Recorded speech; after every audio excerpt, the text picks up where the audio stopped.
Bonsoir à toutes et à tous. Bienvenue au Festival Histoire et Cité. Nous avons le plaisir de recevoir ce soir l'historien Sylvain Wener qui va nous proposer une conférence sur le thème suivant, un monde sans voyage. Je vous rappelle que vous pouvez poser des questions en direct via notre forum en vous inscrivant à travers l'événement et puis je tâcherai de les relayer à l'issue de la conférence de M. Wener. Je vais brièvement vous présenter. Bienvenue d'abord, Sylvain Wener. Vous êtes professeur d'histoire contemporaine à l'Université Grenoble-Alpes. Vous avez consacré votre thèse il y a une vingtaine d'années aux figures de l'aventure lointaine dans la France des années 1850-1940, sous la direction d'Alain Corbin. Vous devez à cet éminent spécialiste, historien des sensibilités, une part essentielle de votre méthode. Vous tentez, comme lui, de comprendre en quoi nous différons de celles et ceux qui nous ont précédés dans le monde. Et pour ce faire, vous vous attachez à leur perception et à leur représentation. Vous empruntez ainsi ce que vous appelez la posture du voyageur. Vos champs d'intérêt sont multiples, suscités par une curiosité généreuse et par l'idée que l'histoire peut aussi se pratiquer par goût du jeu. Partie de la notion d'aventure que vous avez cherché à circonscrire dans le temps, autrement dit à faire émerger en tant que phénomène historique à part entière, vous êtes l'un des principaux spécialistes de l'histoire culturelle du voyage. Plus largement, vos travaux portent sur l'histoire des circulations, voyage, tourisme, expéditions militaires, objets, et sur l'histoire des imaginaires et des sensibilités. Vous avez publié de très nombreux ouvrages, je ne vais pas pouvoir tous les citer, mais je donnerai quelques exemples, dont par exemple La gloire de l'aventure, genèse d'une mystique moderne, 1850-1940, Voyager en Europe de Humboldt à Stendhal, contraintes nationales et tentations cosmopolites, 1790-1840, Panorama du voyage, 1780-1920, mots, figures, pratiques. L'ennui, histoire d'un état d'âme, 19e-20e siècle. Une guerre au loin, Annam, 1883. Ou encore, en collaboration avec Pierre Saint-Garavelou, une histoire du monde au 19e siècle. Et plus récemment, le magasin du monde, la mondialisation par les objets du 18e siècle à nos jours. Dans la perspective ludique que j'évoquais, vous avez contribué en 2008 au livre intitulé « Dossier Bertrand, jeu d'histoire ». Il s'agissait, à partir d'un même dossier d'archives retrouvé au hasard d'une brocante, celui de Daniel Bertrand, fils de cultivateur faisant carrière au Crédit Lyonnais au tournant du 19e et du 20e siècle, de nouer les récits de 5 historiens sur cette affaire afin de composer une sorte de cadavre exquis. Et ce jeu met en lumière la pluralité des voix, VOIES, et des voix, VOIX, historiennes, tout comme les manières d'écrire l'histoire.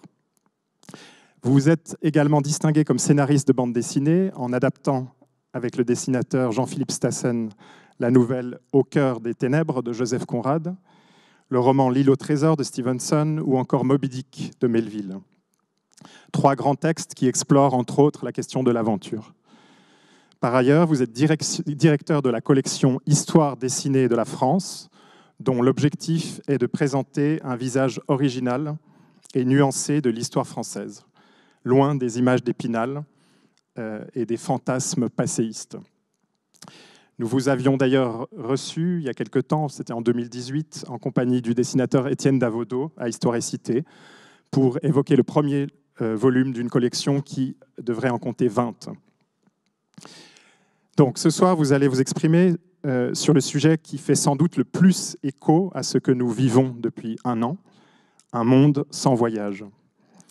Votre intervention à distance en est la preuve. Voilà une occasion plutôt rare dans le débat public de replacer cet empêchement à voyager dans une perspective historique. Peut-être commençons-nous tout juste à nous apercevoir de ce que nous avons laissé en chemin depuis plusieurs mois, car, pour vous citer, l'essence du voyage est non seulement la rencontre de l'autre, mais plus encore la transformation de soi au moyen de cette rencontre. Voilà, je vous laisse la parole pour une conférence d'environ 40 minutes et ensuite il y aura un moment qui sera donné aux questions du public. Je vous souhaite une bonne conférence. Et je vous remercie Thierry, je vous remercie pour l'invitation. Alors conférence, si j'avais été sur place, j'aurais sans doute pas vécu les choses comme ça, et c'est d'ailleurs un premier élément de réflexion, pour une bonne raison. C'est qu'en fait, depuis un an, il s'est trouvé que moi, mais parmi d'autres, on nous a beaucoup posé la question de savoir si les voyages allaient reprendre avant la crise, après la crise du Covid, comme c'était le cas avant.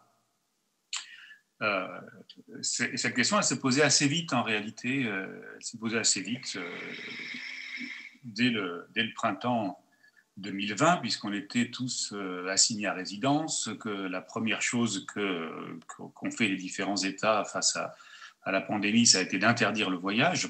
Tous les États n'ont pas confiné leur population, mais quasiment tous ont interdit le voyage, en particulier en dehors des frontières.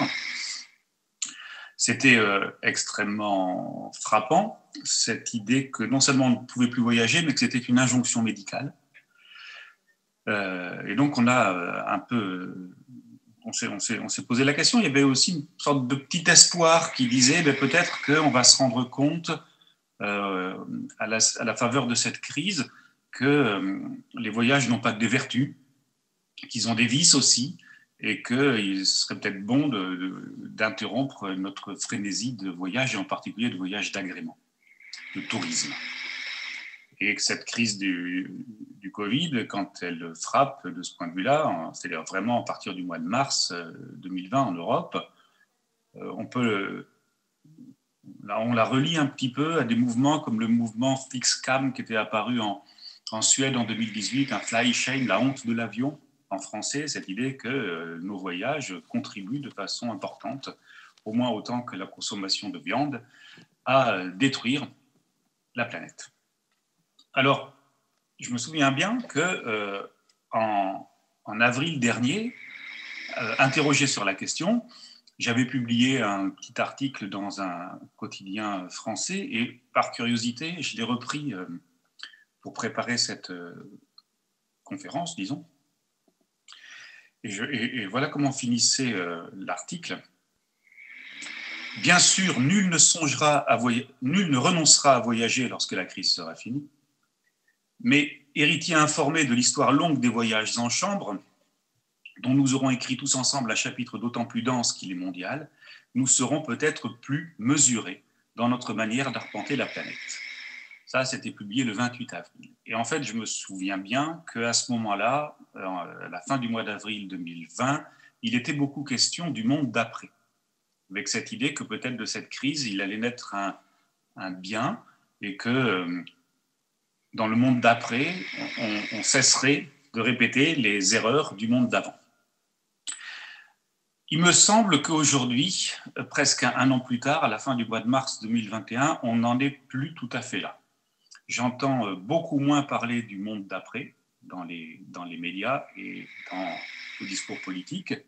Par contre, on a l'impression que tout le monde est dans ses starting blocks, prêts, industrie du tourisme, voyageurs, nous tous, prêts à reprendre les choses exactement à l'endroit où on les avait laissées, avec en plus cette énorme frustration que pendant un an, on n'aura pas pu voyager, on n'aura pas pu être touriste. Et ce qu'on entend aujourd'hui bien davantage que les appels à un monde d'après, c'est plutôt cette idée qu'on irait vers de nouvelles années folles et qu'on vivrait l'après-Covid comme on avait vécu en Europe l'après-Première Guerre mondiale. Auquel cas, il est fort probable que ça ne ressemblerait pas aux rêveries qui entouraient le monde d'après. Ça, évidemment, ça nous rend assez humbles, cette idée que à peu près dans les mêmes conditions, c'est-à-dire toujours bloqué, toujours confiné chez soi. Là, moi, je vous parle depuis mon salon et veuillez croire que depuis un an que je fais des cours dans mon salon, des conférences dans mon salon, des réunions dans mon salon, des séminaires dans mon salon, eh bien, mon salon n'a jamais été aussi rangé, aussi propre. La bibliothèque que vous avez derrière moi, ce n'est pas du tout la bibliothèque qu'il y a d'habitude chez moi. Et en même temps, sur ce temps long, on s'aperçoit qu'alors que rien ne change, eh bien, la façon dont on imagine qu'on va sortir de la crise, elle a changé. Je pense qu'il faut donc plutôt essayer de renoncer à prévoir l'avenir et essayer plutôt de faire ce que savent faire les historiens. Puisque nous sommes face à un problème, et le problème, on peut le poser en ces termes, c'est est-ce qu'il faut continuer à voyager comme avant? Faisons ce que font les historiens, c'est-à-dire l'histoire de ce problème. C'est-à-dire non pas comment est-ce qu'on voyageait avant pour savoir s'il faudrait continuer ainsi, mais plutôt se demander cette question. Est-ce qu'il faut continuer à voyager comme avant? Est-ce qu'elle est neuve? Est-ce qu'elle date vraiment du début du XXIe siècle? Est-ce qu'elle date, alors peut-être pas forcément de la crise du Covid, mais de toutes les préoccupations écologiques actuelles? Ou est-ce qu'on ne s'est pas déjà demandé dans l'histoire s'il fallait continuer à voyager comme ça, enfin à continuer à voyager comme avant, à différentes époques? Alors, pour peut-être pas vraiment répondre à cette question, mais au moins essayer de bien la poser, je vous propose 3 petits temps assez brefs de réflexion. Je voudrais vous rappeler dans un premier temps l'histoire des vertus du voyage, c'est-à-dire la façon dont progressivement, du XVIe siècle au XIXe siècle, on a défini d'excellentes raisons pour voyager. Et dans un deuxième temps, je vais essayer de vous montrer comment est-ce que ces excellentes raisons ont donné naissance à tout un corpus de conseils pour bien voyager, et du même coup, comment en creux, ça a défini des mauvais voyageurs, ceux qui sont incapables de voyager pour de bonnes raisons, ou qui, s'ils ont de bonnes raisons, sont incapables d'appliquer les conseils qu'on leur donne. Et enfin, dans un troisième temps, comment, même lorsqu'on suit à la lettre ces bons conseils, progressivement élaborés, dans le cadre de voyages faits pour ce qui a été progressivement défini comme des bonnes raisons, même dans ce cas, les voyages ont pu être considérés en eux-mêmes comme des problèmes.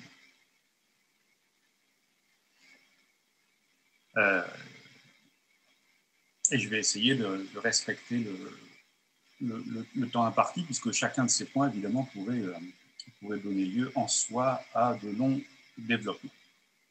Donc, quelle est sommairement l'histoire des vertus du voyage? Si on veut mettre un peu d'ordre là-dedans, quelles sont les bonnes raisons qu'on a eues pour se déplacer, pour voyager, autre que la nécessité?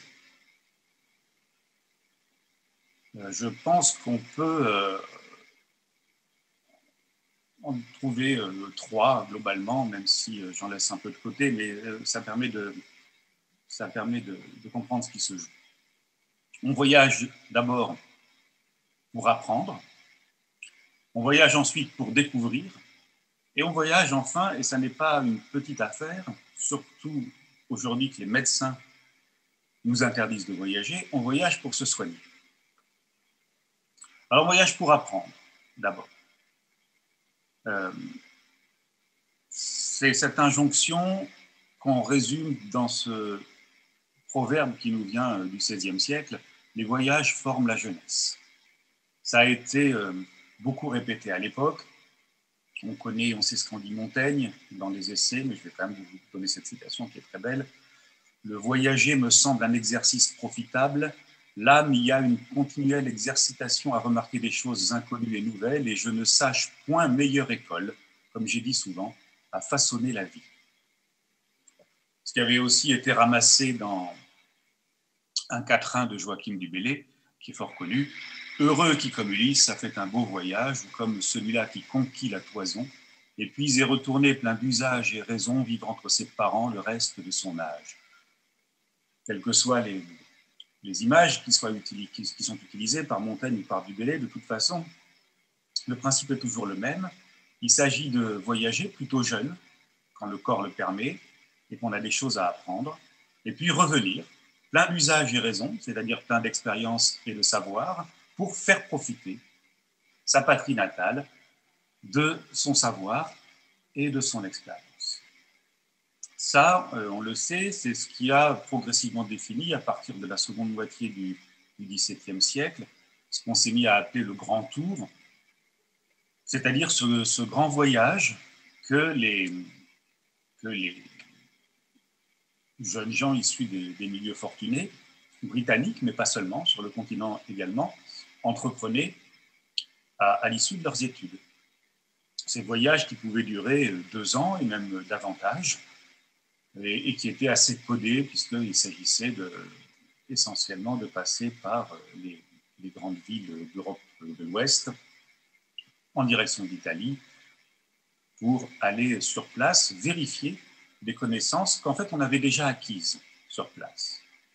Mais on partait du principe qu'il y avait quelque chose qui se passait dans la rencontre réelle avec ces objets dont on avait déjà entendu parler par des livres ou qu'on avait déjà vus par des gravures, cette rencontre réelle qui allait permettre de solidifier les connaissances.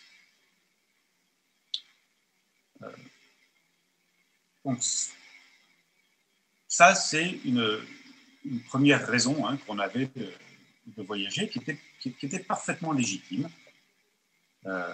Il s'agissait, pour le dire comme Chateaubriand dans Les Mémoires d'outre-tombe, de compléter le cercle de ses études. Et cette métaphore du cercle qu'on a chez Chateaubriand, c'est également la métaphore qui est celle du grand tour, c'est-à-dire que c'est ce voyage qui n'a de sens qu'à partir du moment où il vous permet de revenir à votre point de départ, et pour le dire comme Dubélé, plein d'usage et raison. Partir pour apprendre, on pouvait aussi partir pour découvrir, et que c'est à peu près la même logique. Qu'il fallait, pour le dire comme Montaigne, qui était aussi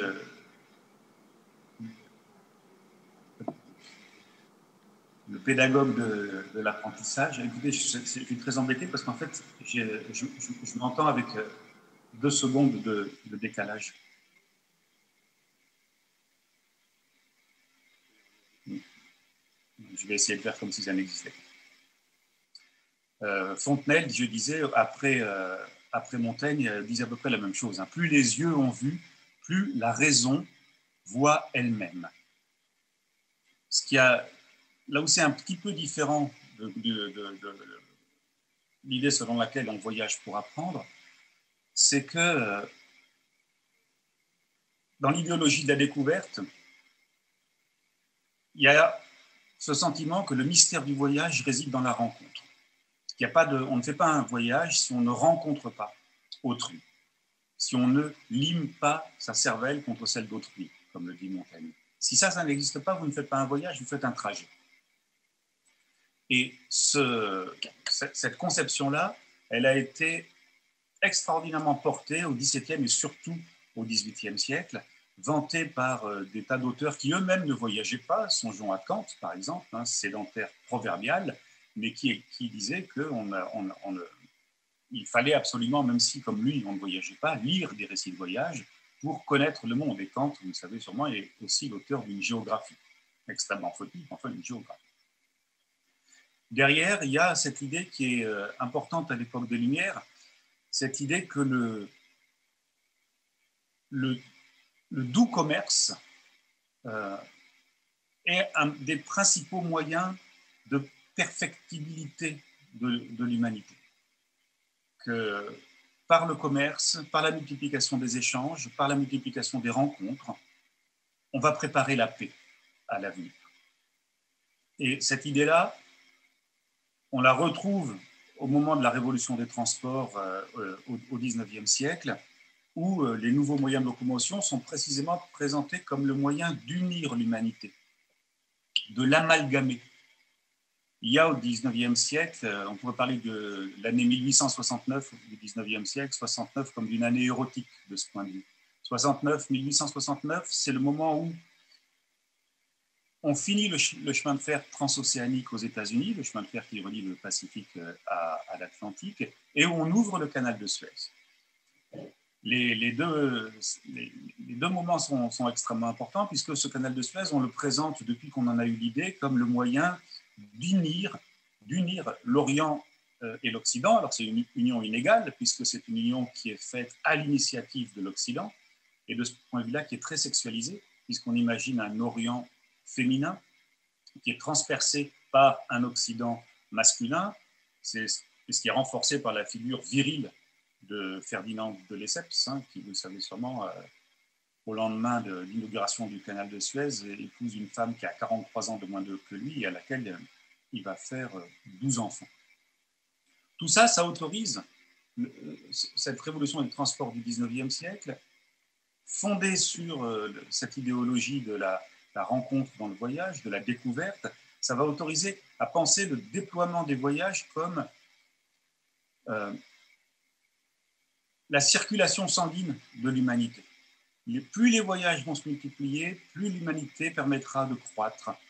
Et j'ai été d'ailleurs épaté de voir ressurgir cette métaphore depuis 48 heures à la faveur de cet accident qui a eu lieu dans le canal de Suez récemment, où cette énorme porte-conteneur qui est grand comme 2 fois la tour Montparnasse bloque depuis 2 jours le passage du canal, c'est-à-dire 12% du commerce mondial, et qui est représenté, du coup, cet accident comme une sorte d'AVC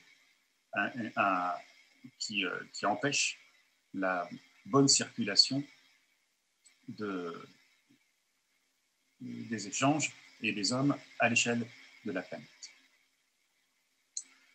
Enfin, donc, on s'est mis à supposer que les voyages ne servaient pas seulement à apprendre pour un individu qui complétait de cette façon-là ses études, ils ne servaient pas seulement à découvrir et donc à faire en sorte que l'humanité se rencontre. Les voyages servaient aussi à garantir la santé des voyageurs.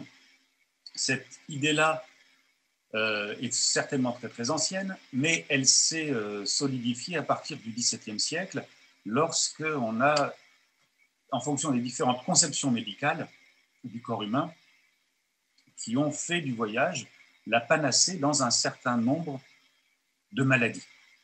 Une maladie importante de ce point de vue-là, c'était la mélancolie, cette maladie flatteuse des élites sociales des temps modernes, dont on disait qu'elle pouvait se soigner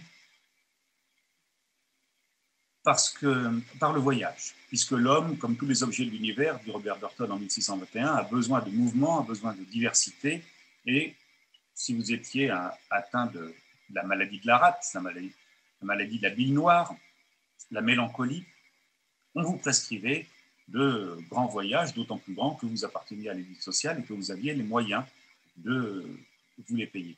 Et cette idée que le voyage soigne les maladies psychiques, les maladies nerveuses, elle est restée assez longtemps. Quand on s'est mis à penser la neurasthénie à partir dans le dernier quart du 19e siècle, la neurasthénie apparaît en 1869, là aussi on a privilégié le voyage comme remède à cette pathologie-là. Mais à peu près toutes les conceptions médicales qui se succèdent depuis le XVIIe siècle font du voyage une panacée. Quand le schéma d'explication des maladies privilégiait les fibres musculaires ou les fibres des organes, le mot d'ordre à l'époque était l'affermissement. Et dans les traités médicaux de la fin du XVIIIe siècle, on ressassait le même exemple d'une femme languissant à Paris qui devait partir en province pour toucher un héritage et qui, grâce à ce seul déplacement, avait retrouvé toute sa santé. Et les médecins expliquaient que c'était les cahots de la route, les ornières du chemin, les secousses, les vibrations du véhicule qui avaient affermi le corps de la voyageuse, qui avaient affermi ses fibres et qui lui avaient rendu la santé.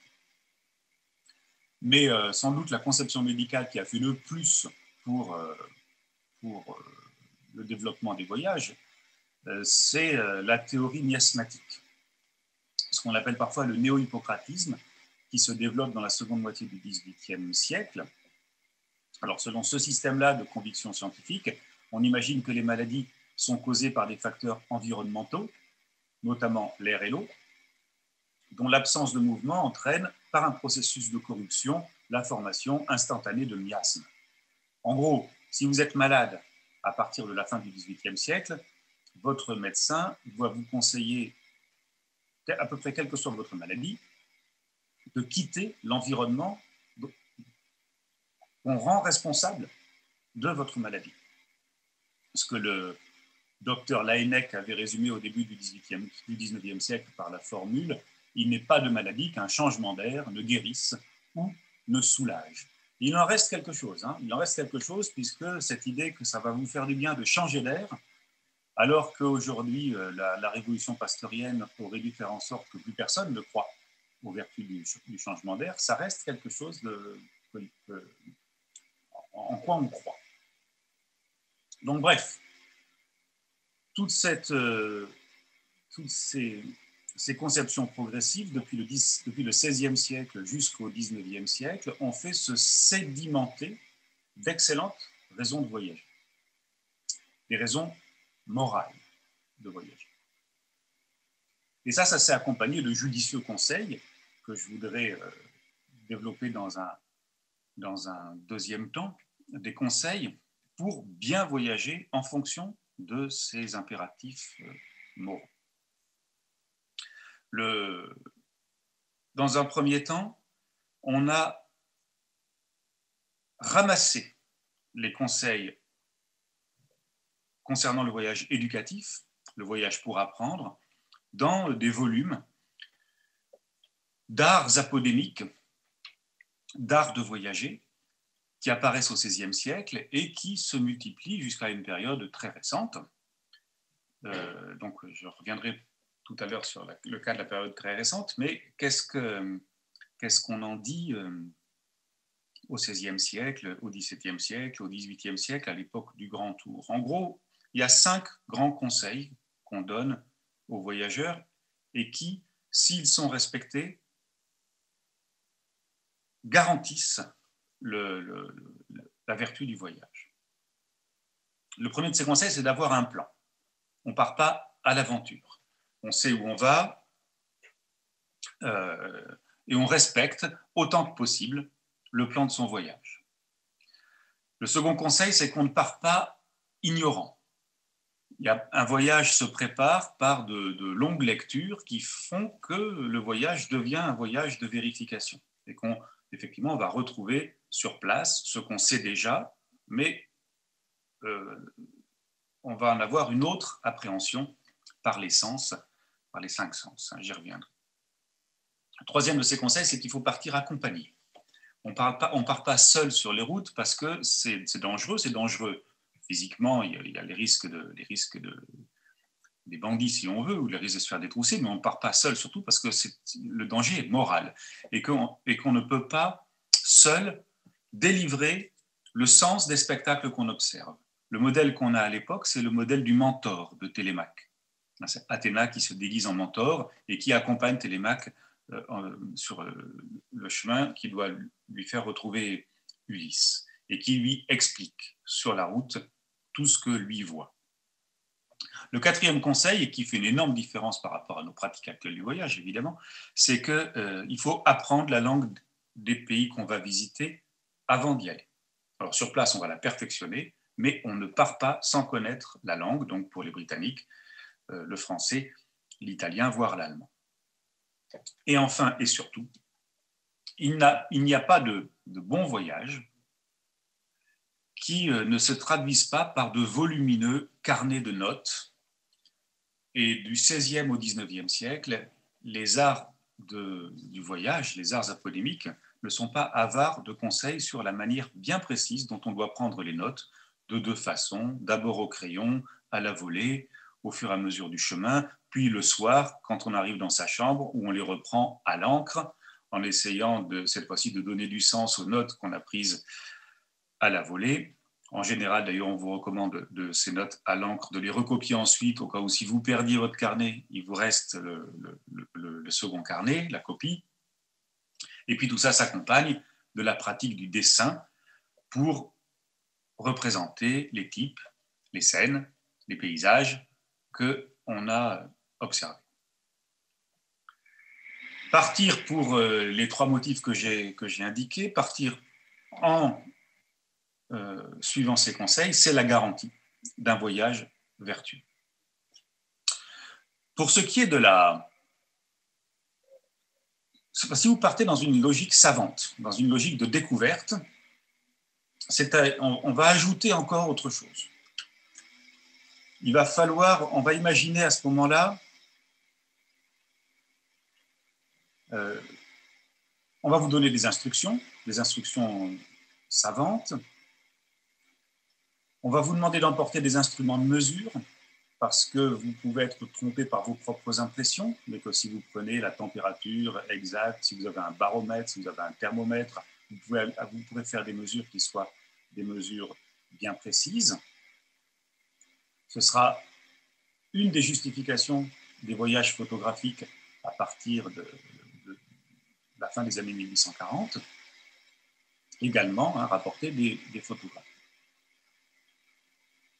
L'idéal du bon voyage, de ce point de vue-là, c'est le voyage qui se traduit par une collecte d'échantillons qu'on rapporte et qui permettent ensuite de faire progresser les connaissances.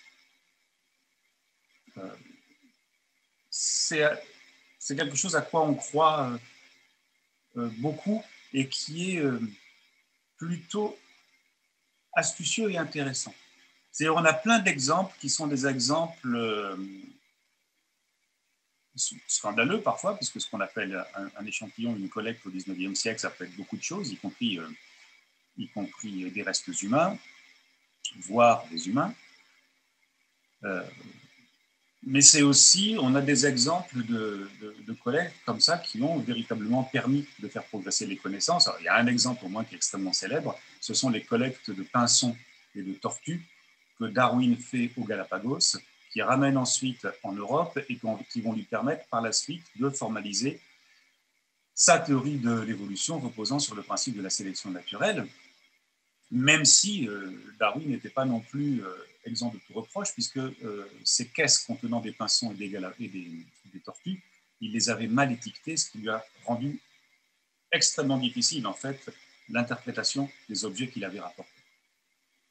Dans cette logique-là, vos textes, vos notes qu'on vous demandait de rapporter, vos dessins qu'on vous demandait de rapporter, de scènes, de types de paysages, peuvent poser problème. Ce qu'un savant comme Cuvier, au début du XIXe siècle, comprenait très bien. J'ai retrouvé ces instructions qui donnent au départ de l'expédition Baudin dans les années 1800. Je le cite. En vain voudrait-on s'en rapporter aux observations faites sur les lieux par les voyageurs et consignées dans leurs journaux. L'expérience prouve qu'en histoire naturelle, toute description est absolue et vague, et que toute comparaison faite entre un objet présent et un objet absent est illusoire. Les dessins qui se trouvent dans les voyages modernes, quoique faits sur les lieux, se ressentent plus ou moins des règles et des proportions que le dessinateur avait apprises dans les écoles d'Europe, et il n'en est presque aucun sur lequel le naturaliste puisse assez compter pour en faire la base de recherches ultérieures. Il faut donc absolument recueillir des pièces anatomiques dans un même local et les y comparer dans tous leurs rapports. C'est plutôt bien vu, cette idée que si vous rapportez un dessin de vos voyages, il va moins vous renseigner sur ce que vous avez vu que sur la façon dont vous avez été capable de le reproduire. Et ce qui est vrai pour le dessin est vrai aussi pour le récit, pour le texte, ce qui va conduire les voyageurs à privilégier la collecte et le chiffre, la statistique, comme élément probant d'un voyage bien fait. Alors ces deux choses-là sont vraies, c'est-à-dire les conseils donnés par les arts académiques et les conseils donnés par les savants, et en même temps le grand mouvement qui se produit du XVIIIe siècle jusqu'au début du XXe siècle, et dont nous sommes évidemment les héritiers, c'est qu'indépendamment de ça, on va de plus en plus accepter l'idée qu'un voyage peut être entrepris uniquement dans un but de jouissance du spectacle du monde, uniquement dans un but de plaisir. Ça va se traduire par l'apparition de ce qu'on appelle à partir de la seconde moitié du XIXe siècle l'industrie touristique, qu'on repère à travers l'arrivée des collections de guides chez les éditeurs, de guides de voyage, dès le début du XIXe siècle, après qui triomphe avec Baedeker ou Meuret ou les guides Johan en France. Ça se traduit aussi par la création des agences de voyage, ça se traduit par l'impératif du confort, qui devient un mot ce mot anglais qui rentre dans la langue française dans la seconde moitié du XIXe siècle, est précisément pour désigner le nouvel impératif qui régit le voyage d'agrément. Mais ça se traduit aussi, ça, par le contraire de ce que propose Cuvier, le contraire de ce que proposent les savants, c'est-à-dire l'avènement de la littérature de voyage. C'est-à-dire cette littérature qui apparaît au tournant des XVIIIe et XIXe siècles. Alors disons, si on est dans le cadre de la littérature française, disons entre les lettres d'Italie de Dupaty dans les années 1780 et le voyage de Chateaubriand à Jérusalem qui est publié en 1811, mais surtout qui va se multiplier après, par la suite, avec Lamartine, avec Dumas, Nerval, Gautier, et dont Pierre Loti, à la fin du XIXe siècle, sera un spécialiste, mais il y en a beaucoup d'autres. Puisque ce que manifeste l'idée qu'on peut faire de son voyage une œuvre d'art, une œuvre littéraire, c'est l'idée selon laquelle le voyage peut être entrepris dans un simple but de sensation, d'émotion, d'aventure.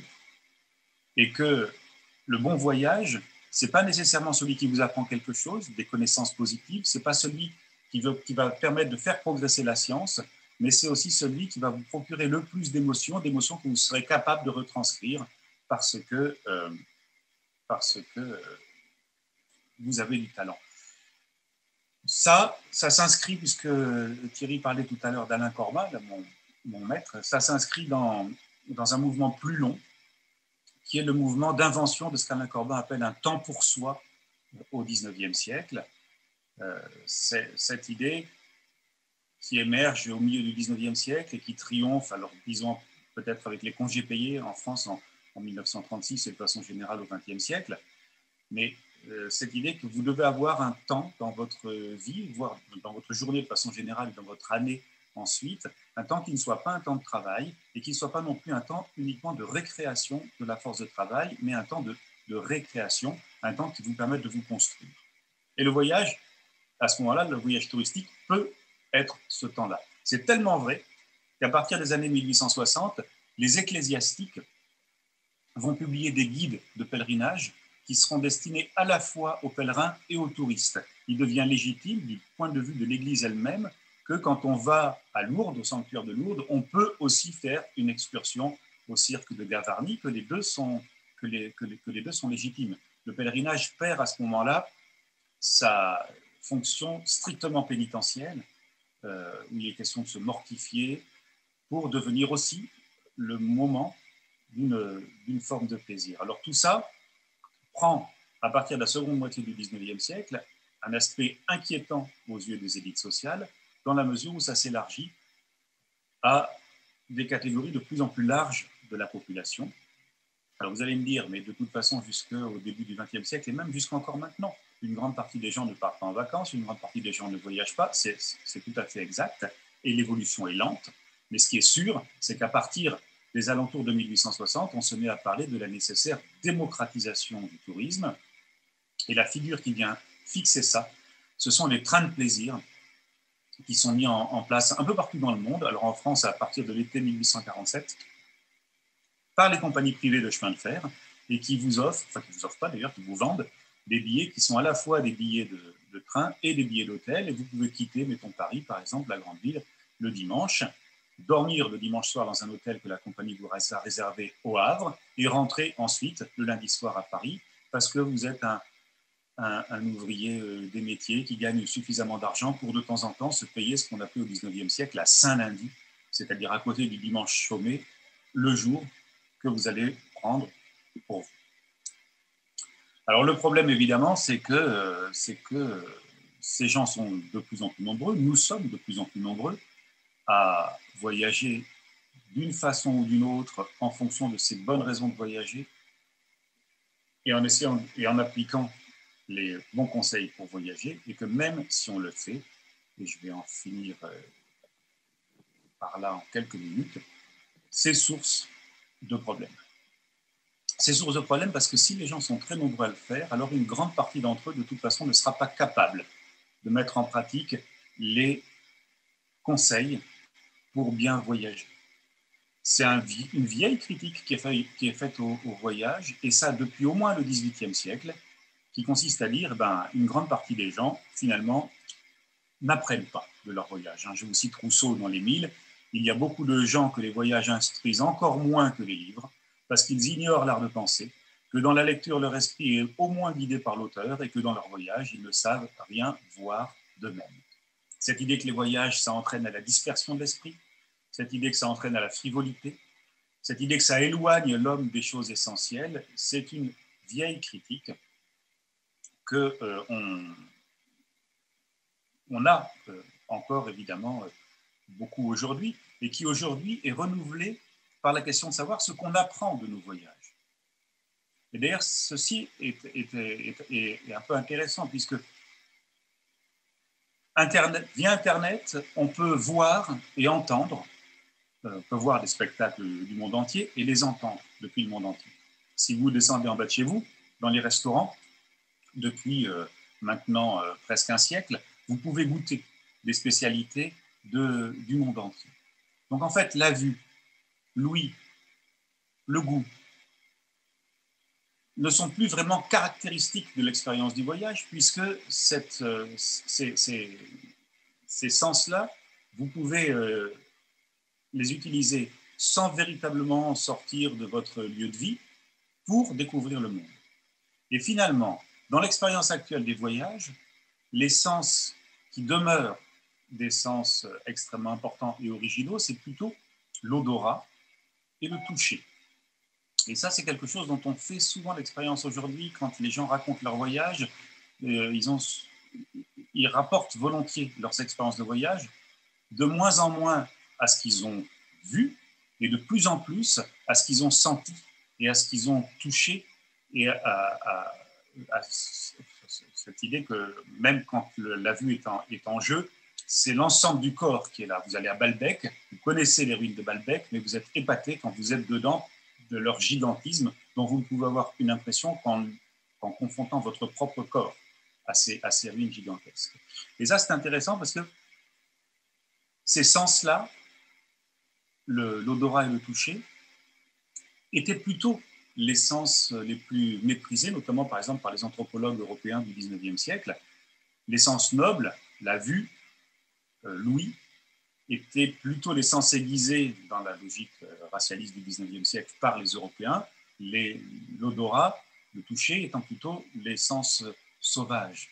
Et le voyageur, le touriste, c'était d'abord un voyeur.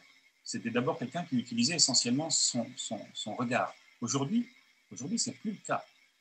Donc, qu'est-ce qu'on ajoute qui nous permet d'apprendre quelque chose dans nos voyages à partir du moment où les sens traditionnels de l'expérience du voyage sont devenus communs? Ça, c'est une première critique. Il y a une deuxième critique qu'on fait très régulièrement, qu'on fait d'ailleurs depuis les origines du tourisme, pour le coup, c'est la critique de ceux qui sont incapables de rencontrer les autres en voyage. Ce que George Sand disait très bien, je la cite, dans les années 1830, les insulaires d'Albion, les Anglais, apportent avec eux un fluide que j'appellerais le fluide britannique, et au milieu duquel ils voyagent, aussi peu accessible à l'atmosphère des régions qu'ils traversent que la souris au centre de la machine pneumatique. Il y avait cette idée d'une critique traditionnelle du tourisme britannique du XIXe siècle, que les Anglais voyagent, voient beaucoup de choses, mais sont incapables de rencontrer les populations des pays qu'ils visitent.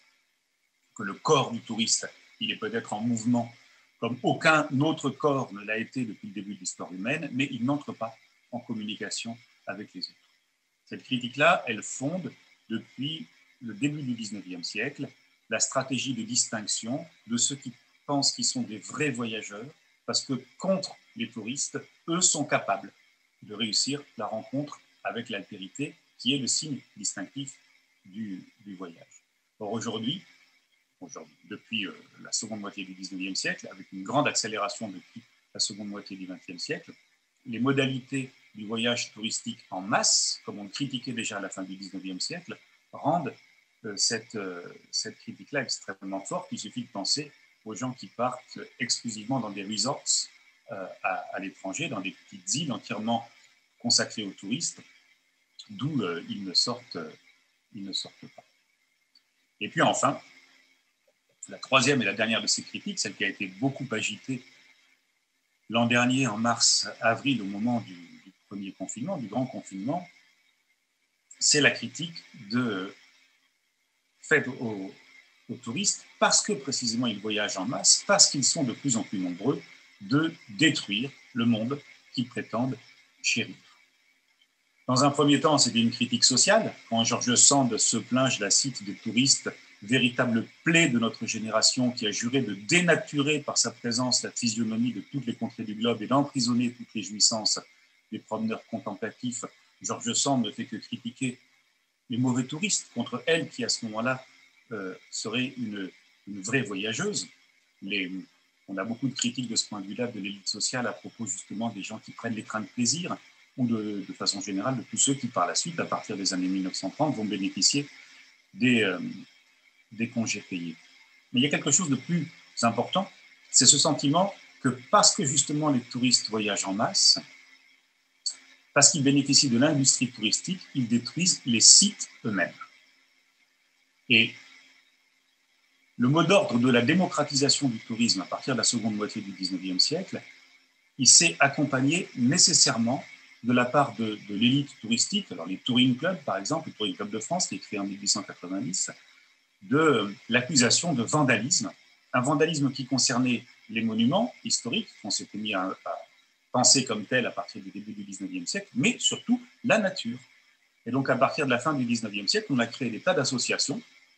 En France, la Société des Amis des Arbres en 1891, la Société pour la protection des paysages en 1901, le premier congrès international pour la protection des paysages, il s'est tenu à Paris en 1909, et la conséquence de tout ça, ça a été la création, dans une perspective touristique sur le continent européen en tout cas, de parcs naturels. Le premier a été créé en Suède en 1909, et puis ensuite on en a créé beaucoup d'autres en France pour la première fois en 1913, dans ce qui est devenu aujourd'hui le parc naturel de Loisan. Or, où on en est aujourd'hui, si je me résume, on connaît l'histoire de la façon dont on a considéré les voyages comme porteurs de vertus et porteurs de vices. Mais les vices et les vertus des voyages d'autrefois ne sont pas exactement les vices et les vertus des voyages aujourd'hui, même si ils leur ressemblent.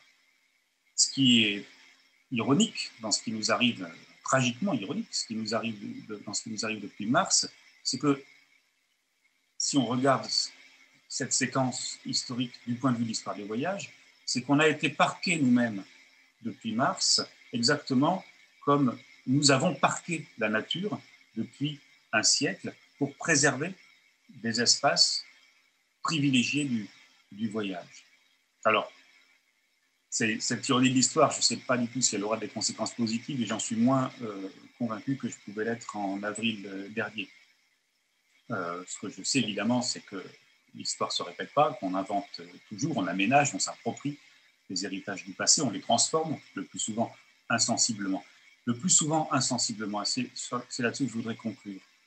Au tout début du XIXe siècle, on a pas mal de textes de gens qui imaginent que les conséquences de la Révolution française et des guerres de l'Empire seront énormes sur les voyages. Que du coup, à cause de ces grandes commotions politiques, on ne voyagera plus par la suite comme on avait voyagé avant. Ces gens se sont trompés. Les pratiques du voyage en Europe en 1820, ce sont les mêmes qu'en 1780. Et l'évolution, elle se fait par la suite pour d'autres raisons dont j'en ai énuméré quelques-unes. Ceux qui imaginent que la crise de la Covid va avoir de grandes conséquences, sans doute ils se trompent de la même façon. Mais par contre, ce qui est fort probable, c'est que la crise de la Covid, elle va s'insérer dans une évolution de plus long terme dont participe notamment le fly shame, la honte de l'avion, baptisé ainsi en 2018, et sans doute pour nous inviter à repenser et à pratiquer autrement, à partir de l'histoire que je viens de rappeler sommairement, là, le voyage d'agrément. Je vous remercie, je suis désolé, je ne vous vois pas, je ne vois que moi. Est-ce que vous me voyez à nouveau? Oui. Merci beaucoup pour ce panorama. Effectivement, cette capacité de synthèse sur un sujet forcément extrêmement complexe. On a quelques questions que je voudrais vous relayer. Peut-être je commencerai par une question personnelle sur cette idée, cette notion de la fin du voyage. Quand est-ce que, historiquement, commence à émerger, à surgir ce motif de la fin du voyage? Il me semble qu'il est finalement assez plus ancien qu'on ne l'imagine. Alors, et puis aussi, il faudrait peut-être s'interroger sur qu'est-ce que c'est la fin du voyage? Est-ce que c'est l'idée qu'on s'approche d'un espèce d'épuisement du monde, ou alors est-ce que c'est plus lié justement à ce que commence à imposer le tourisme de masse? Comment vous percevez historiquement cette notion? La fin FIN? FIN, oui, FIN, la fin du voyage. Ouais. Mais elle est...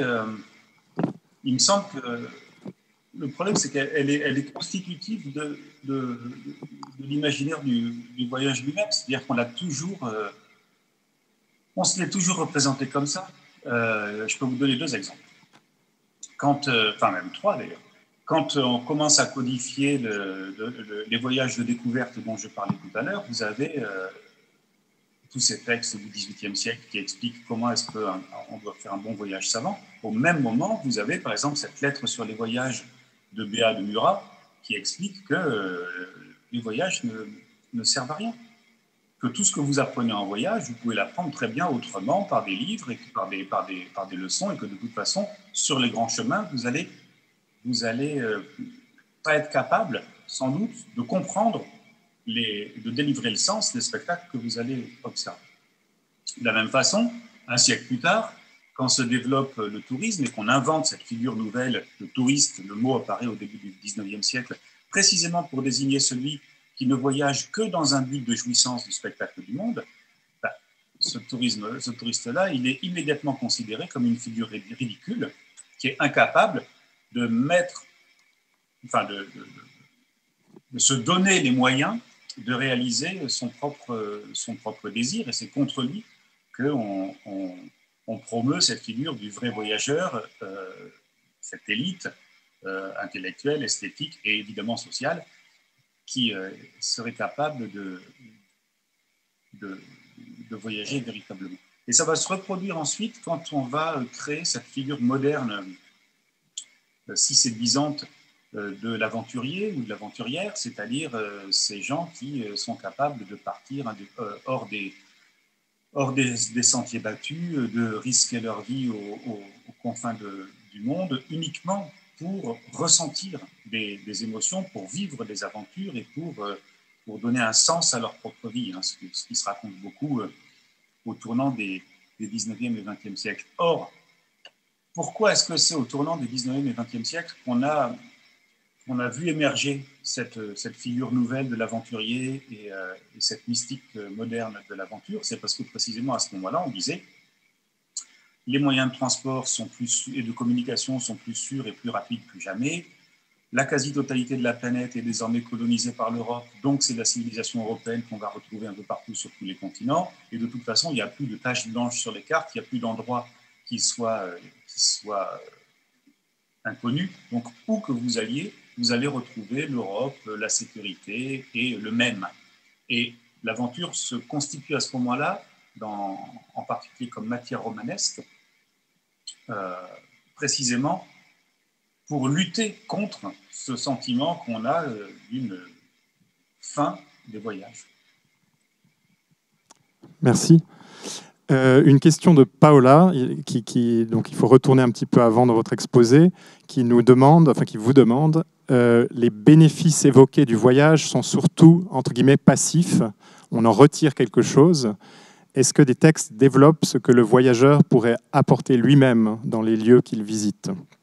Demande-t-elle. Non, c'est intéressant, parce que les textes, ils développent plutôt l'inverse. C'est-à-dire cette idée que, au fond, c'est Claudio Magris qui dit ça en citant un philosophe viennois qui s'appelle Otto Weiniger. Il dit voyager, c'est immoral. Voyager, c'est immoral parce que d'une part, vous abandonnez votre pays d'origine. Alors, si vous êtes dans la logique classique du voyage, celle du Bélé ou de Montaigne, ou des gens du Grand Tour, ou de Chateaubriand, c'est pas grave, parce qu'à l'issue de votre tour, vous allez revenir à votre pays, votre point d'origine, plein d'expériences, plein de savoirs que vous allez mettre au service de ce pays-là. Par contre, toutes les régions que vous aurez visitées, si vous croisez des drames, si vous croisez de la pauvreté, si vous croisez des accidents, des incendies, vous les contemplerez. Vous ferez peut-être du mieux que vous pourrez, mais au fond, ils ne vous toucheront pas tellement plus que ça. C'est assez bien rendu pour les amateurs de bande dessinée, cette conception-là du voyage, dans les aventures de Corto Maltese. Évidemment, ce sont des aventures. Corto est un héros, donc finalement, il s'engage régulièrement dans les différents problèmes qu'il rencontre, mais au départ, il arrive comme un voyageur, et un voyageur qui refuse de s'engager. Ça tombe bien, nous aurons une table ronde justement consacrée à la figure de Corto Maltese demain au festival. Je voulais vous poser une dernière question. Donc vous avez bien dit que vous étiez évidemment pas un futurologue, mais malgré tout, on est en droit de vous demander, au fond, d'après vous, quelle mutation qui serait déjà à l'œuvre dans le phénomène du voyage risque de s'accentuer à l'avenir? Vous l'avez un tout petit peu évoqué, mais comment vous percevez ça avec votre perspective d'historien? Avec ma perspective d'historien, il y a quand même deux mouvements extrêmement contradictoires. Il y a un mouvement en Occident, en tout cas en Europe, pour ce que je connais moi, qui est ce qu'on pourrait appeler les pratiques de détourisme, c'est-à-dire les pratiques de tourisme qui essaient de tenir compte des problèmes écologiques et qui imaginent qui tentent d'élaborer des solutions en apprenant à ne pas partir loin, et sans partir loin, en apprenant à être capable de jouir du spectacle du monde, ne pas détruire la planète, être utile justement dans ces voyages. Voilà. Ça, ce sont des choses qu'on voit apparaître. Alors, ça peut même d'ailleurs mener les gens assez loin, s'il s'agit d'aller de ferme en ferme, par exemple, pour travailler, pour payer son voyage, dans le cadre éventuellement de certaines ONG. Et en même temps, il y a un autre mouvement qui, lui, est complètement contradictoire, c'est que depuis une trentaine d'années maintenant, ce qui se développe de façon exponentielle, c'est le tourisme non occidental. C'est-à-dire non seulement les gens qui ne sont pas en Occident et qui viennent visiter l'Occident, ce qui d'ailleurs provoque les moqueries des Occidentaux, typiquement ce qui s'est passé avec les Japonais, les touristes japonais en France dans les années 1980-1990. Ce qui se passe un petit peu maintenant avec les touristes chinois ou les touristes des pays du Golfe, par exemple. Mais il y a aussi tout un tourisme qui ne passe pas du tout par l'Occident, avec des gens qui vont d'un pays non occidental à un autre pays non occidental pour y faire du tourisme, des Chinois qui vont visiter la Chine, des Vietnamiens qui vont visiter des Chinois qui vont visiter l'Inde, par exemple, ou des Vietnamiens qui vont visiter l'Australie. Tout ça, ça existe. Ça existe évidemment. Or, les flux sont massifs. C'est-à-dire, si on part du principe que le tourisme, c'est une industrie polluante, c'est une industrie qu'il faut réformer, il est possible que les quelques efforts de détourisme qu'on voit actuellement soient complètement contrebalancés par l'explosion des flux mondiaux du tourisme. Bien, ce sera notre conclusion. Merci beaucoup d'avoir pris le temps de nous éclairer sur le phénomène, le processus du voyage. Je rappelle que vous interviendrez demain dans le cadre d'un événement qui s'appelle « Écrire ou photographier », où il sera question d'un petit ouvrage que dont vous avez rédigé la préface sur le voyage de Maxime Ducamp et de Flaubert en Égypte. Merci beaucoup et à très bientôt. Au revoir, merci.